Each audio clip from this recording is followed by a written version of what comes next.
Assalamualaikum warahmatullahi wabarakatuh. Kembali lagi bersama saya Ibu Yulianti SPD MPD TGP Angkatan 9 dari SMA Negeri 15 Makassar. Kali ini saya akan mewawancarai Kepala Sekolah SMA Negeri 15 Makassar mengenai bagaimana cara praktek pengambilan keputusan yang selama ini dijalankan di sekolah, terutama untuk kasus-kasus di mana nilai-nilai kebajikan saling bersinggungan atau kasus-kasus nilai etika yang sama-sama benar. Mari kita simak wawancara bersama Bapak Kepala Sekolah. Assalamualaikum Pak.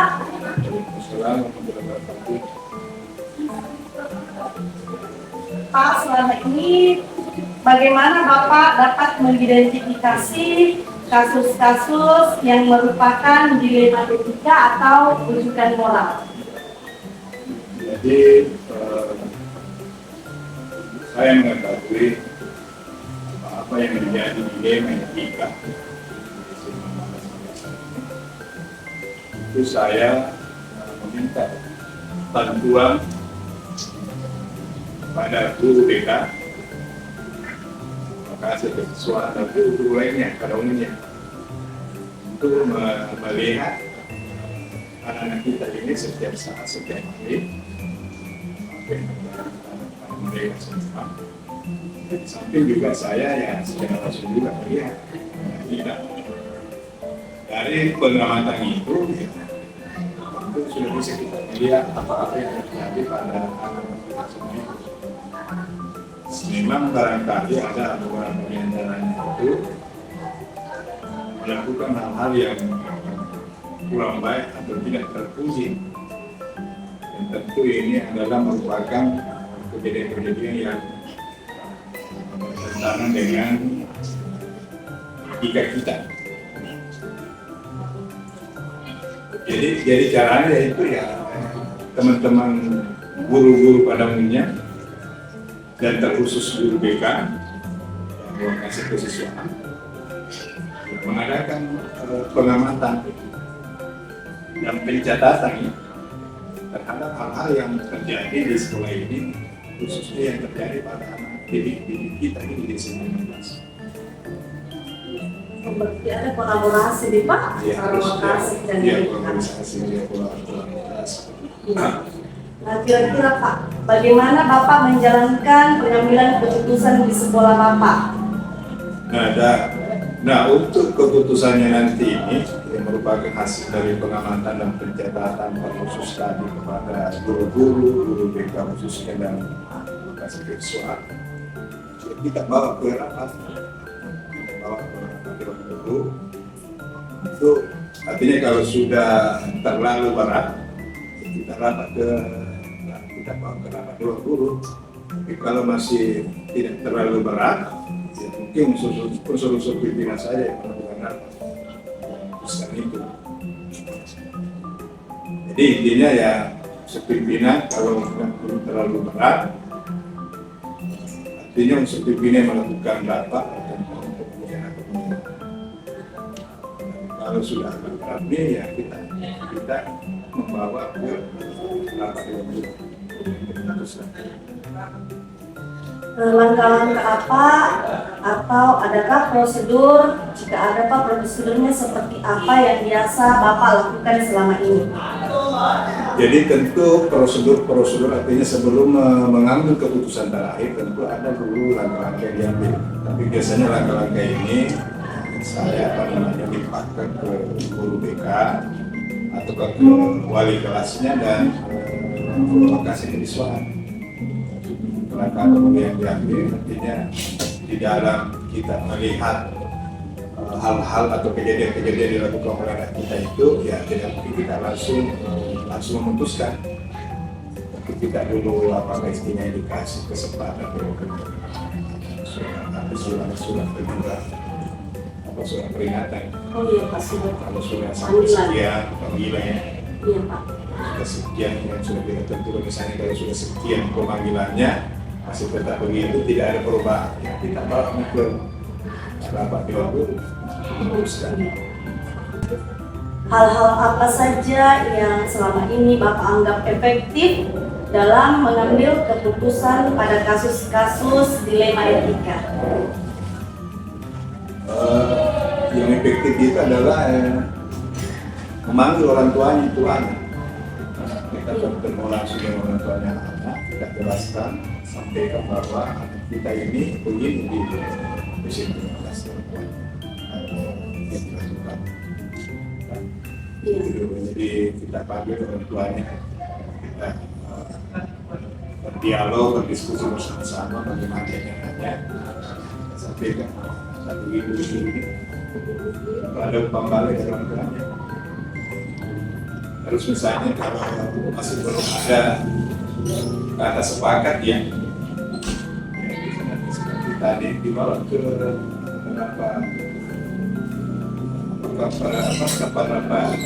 pimpinan saya dulu. Dan kalau sampai situ belum ada keputusan di situ, maka kekuasaan dan tertinggi sekolah itu Nah, selama ini Pak, selama pengambilan keputusan, adakah tantangan dalam mengambil keputusan yang Bapak bisa lakukan di sekolah? Iya, sekolah yang dibenarkan. Tentu kita harus berdasarkan kepada peraturan-peraturan atau aturan-aturan yang sudah dibuat oleh sekolah. Iya. Artinya anak-anak ini melakukan pelanggaran, bagaimana dengan peraturan sekolah? Pasti kalau peraturan sekolah mengatakan tidak boleh misalnya merokok, kalau merokok ini sanksinya, ini anunya, ya pasti kita harus ikut di situ. Walaupun sebenarnya juga ini benar juga ini si anak kan. Kita kan ada ini dasar apalagi dasar yang dibuat di sekolah kita untuk menjamin keteraturan dan suasana kondusif di sekolah kita. Jadi itu kan aturan apa namanya terkait sekolah kita itu untuk menjaga kenyamanan, keteraturan dan suasana kondusif di sekolah. Kita kan begitu. Nah, kita kan itu maunya begitu. Kita sekolah nyaman, kondusif, tidak ada apa-apa yang terjadi. Tapi anak-anak justru melanggar ini. Terpaksa kita harus memilih kepentingannya sekolah. Karena ini lebih banyak kepentingan orang banyak. Kali ini kan mungkin kepentingan satu orang juga. Dan artinya kita juga tidak sewenang-wenang. Tetap misalnya dicarikan jalan keluar yang lain. Misalnya kalau kita masih pindah ke sekolah lain. Iya Pak. Ya, saya kira itu. Ya Pak, adakah jadwal tertentu dalam sebuah penyelesaian kasus Pak, atau langsung penyelesaian di tempat, atau Bapak buatkan jadwal dalam penyelesaian? Penyelesaiannya itu ya ada beberapa macam. Bisa saja pada waktu kejadian itu diselesaikan. Iya Pak. Kalau memang kasusnya bisa, ringan mungkin. Ya. Tapi kalau memang tidak bisa ya dibawa ke unsur pimpinan, misalnya kepala sekolah dengan para pembantunya lokasi. Yang mungkin panggil juga wali kelasnya, guru BK. Iya Pak. Tapi kalaupun juga sudah dirapatkan unsur pimpinan bersama pembantu-pembantu yang lain, lokasi, BK, wali kelas, belum ada ya dibawa ke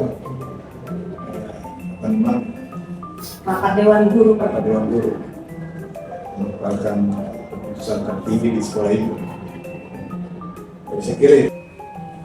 Yang terakhir ini Pak, apakah ada seseorang atau faktor-faktor apa yang selama ini mempermudah atau membantu Bapak dalam mengambil keputusan? Selain kerjasama dengan BK, guru-guru, Wakasek, adakah juga Pak faktor lain yang mempermudah atau membantu Bapak dalam mengambil keputusan?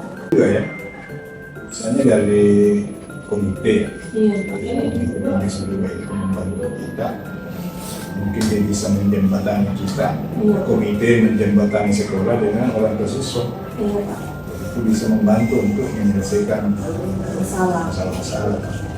Misalnya mungkin kasusnya Pak, ada kasus muda, ada kasus sulit. Ya itu menjadi tadi itu ada kasus muda, sedang, sulit.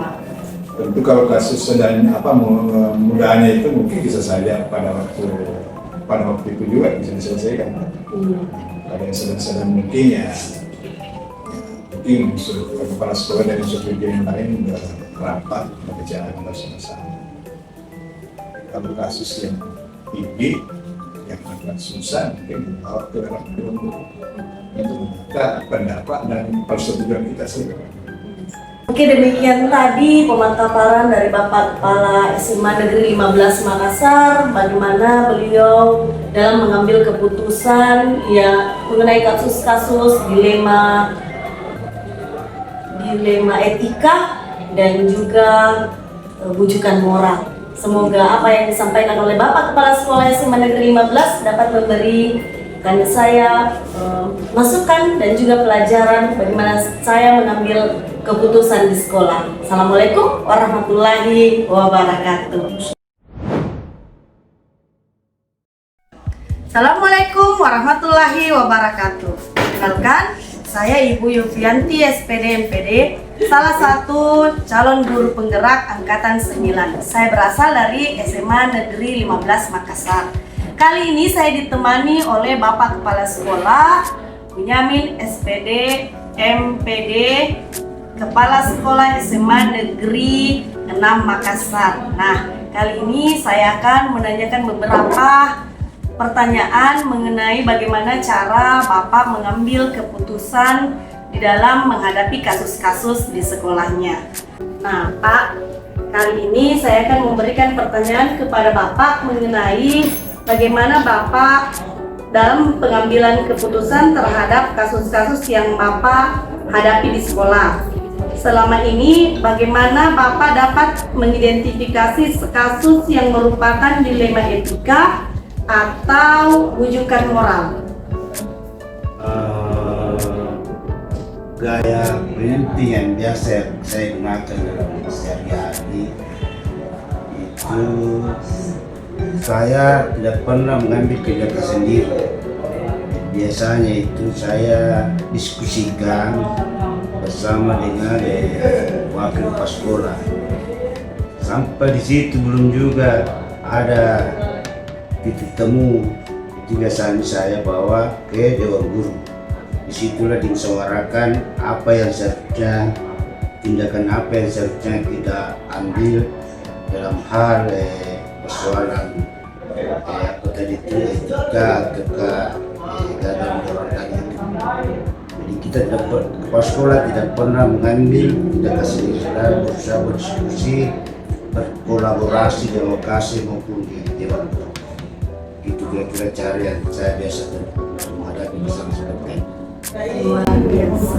Selanjutnya, Pak, bagaimana Bapak menjalankan pengambilan keputusan di sekolah Bapak, terutama jika ada dua kasus yang dua kepentingan yang sama-sama benar atau sama-sama mengandung nilai-nilai kebijakan? Itu tadi, jadi selalu kita diskusikan. Jadi ini kita tidak boleh persoalan itu yang ada. Kalau kita bicarakan bersama dengan banyak kepala, biasanya kita akan mengambil kebijakan yang minimal dampaknya dibanding jika kita mengambil keputusan sendiri. Nah, itu jadi selalu dimulai dari diskusi dulu minimal di tingkat lokasi. Artinya kolaborasi, Pak. Ya, dengan misalnya wakase, kemudian orang-orang yang berkepentingan di masalah itu, misalnya dengan BK, yang wali kelasnya, dengan orang tuanya, pokoknya semua kita diskusikan bersama. Hal-hal apa saja yang selama ini Bapak anggap efektif dalam mengambil keputusan? Jika kan persoalan yang dihadapi kan ada berbagai macam. Iya. Misalnya persoalan siswa kah, persoalan guru kah. Jadi tidak menutup kemungkinan itu persoalan orang tua dengan siswa. Iya. Ada juga pokoknya banyak konflik masalah yang ada yang kita temukan di sekolah. Jika masalahnya siswa, itu biasanya kita berkolaborasi dengan WKC kesiswaan, kemudian BK, kemudian wali kelasnya, plus orang tuanya. Kita dulu bersama menyelesaikan apa persoalan, apa kebijakan yang perlu kita ambil dalam menyelesaikan persoalan siswa itu. Persoalan siswa juga bermacam-macam. Ada misalnya ada malas, ada yang juga suka bolos, bahkan kadang-kadang persoalan yang dihadapi siswa itu bukan persoalan internal sekolah, tapi persoalan yang timbulnya dari eksternal sekolah, kadang dari rumahnya, dari tetangganya, dari temannya. Jadi banyak.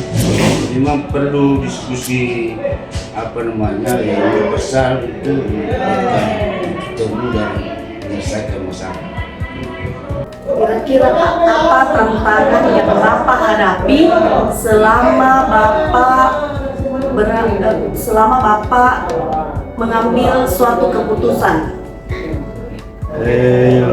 Tantangannya biasa itu jika masalah itu sifatnya eksternal ya, dari luar masalah itu, lalu membesarnya di intersekolah, katakanlah bertetangga misalnya berselisih paham lalu berkelahi di sekolah, itu biasa masalah besar. Karena bukan hanya masalah yang ada di sekolah yang kita hadapi, tapi masalah yang ada di di masyarakat juga kita hadapi. Nah, yang berat biasanya kalau ada di antara kepentingan itu, ada di kepentingan itu berpihak ke salah satunya. Misalnya yang bermasalah tadi itu adalah keluarganya guru. Salah satu misalnya si A dan si B tadi bermasalah, tapi si A misalnya keluarganya guru. Nah, ini kadang-kadang memberatkan kita dalam menyelesaikan persoalan. Nah ini Pak, biasa kalau kita mengambil suatu keputusan, apakah ada jadwal tertentu yang dibuat atau ditentukan oleh Bapak kapan suatu rapat atau diskusi bersama guru atau rekan-rekan WKC? Dan kita tidak membuat jadwalnya, jadi jika misalnya ada masalah, katakan ada masalah siswa tadi, jadi kita tinggal menjadwalkan anak itu kapan orang tuanya datang, kapan bisa dipanggil orang tuanya. Nah, kadang-kadang juga orang tua kita tunggu misalnya hari ini jam sekian tapi kan tidak datang. Jadi ketika orang tua datang sudah memenuhi panggilan sekolah, kita panggil dalam satu tempat ruangan, kita panggil semua ya orang-orang yang berkepentingan di dalamnya. Santai persoalan siswa tadi itu ada wakil siswa, ada guru BK-nya, ada wali kelasnya, orang tuanya, berikut siswanya, kita diskusi di situ. Karena kita juga tidak bisa berharap orang tua datang tepat waktu sesuai jadwal yang diberikan oleh sekolah, karena orang tua juga punya kesibukan di luar. Terima kasih. Yang terakhir ini Pak, ini selama ini kan Bapak punya banyak pengalaman bagaimana mengambil suatu keputusan tentang dilema etika atau rujukan moral. Nah, kira-kira ini Pak, pembelajaran apa yang Bapak dapatkan selama berapa tahun ini sebagai kepala sekolah dalam hal menyelesaikan kasus-kasus di sekolah? Sampai hari ini ketika persoalan itu tidak kepala sekolah tidak mengambil kebijakan sendiri, insya Allah semua berjalan dengan baik. Jadi kalau konsep saya itu, saya diskusikan dulu di tingkat WKC, kemudian jika ada penyelesaiannya di situ ya selesai sampai situ. Tetapi kalau sampai di tingkat WKC belum selesai, saya bawa ke rapat Dewan Guru. Nah, di situ kita usahakan kita selesaikan. Kalau juga di situ masih dulu masalahnya, kita voting selesaikan. Misalnya ada anak satu mau dikeluarkan oleh sekolah, di tingkat WKC tidak ada penyelesaian, ya kita bawa ke Dewan Guru. Dewan Guru juga ribut misalnya, ya kita voting apakah anak ini dikeluarkan atau tidak. Kan begitu, itulah keputusan keputusan paling ekstrim yang kita harus ikuti. Kalau tidak ada yang mau selesai dari waktu itu, daripada kita menyimpang masalah, lebih baik kita selesaikan dengan cara yang tegas misalnya waktu itu. Terima kasih. Nah, sekian tadi penyampaian dari Bapak Kepala Sekolah bagaimana langkah-langkah atau prinsip dalam mengambil sebuah keputusan. Nah, kiranya ini menjadi pembelajaran bagi saya sebagai seorang calon guru penggerak. Sekian dan terima kasih.